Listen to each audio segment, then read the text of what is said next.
To make a recording available for a limited time, navigate to your Canvas course site and select Assignments from the navigation menu on the left.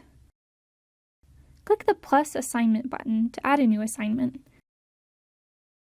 Then enter a name that will match the video recording. In the Rich Text Editor, click on the multicolor star, otherwise known as the Embed Kaltura Media icon. Find the recording you wish to embed from My Media and click Select. The video will appear in the assignment. Then scroll down to where it says Display Grade As. From the drop-down menu, select Not Graded. In the Assign box, click the calendar next to Available From and enter the date and time you'd like the video to open.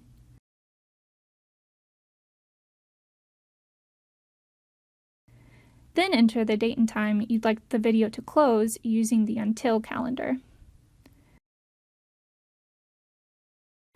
If you would like to make the video available using a different time frame for a specific student, group, or course section, click the plus Add button.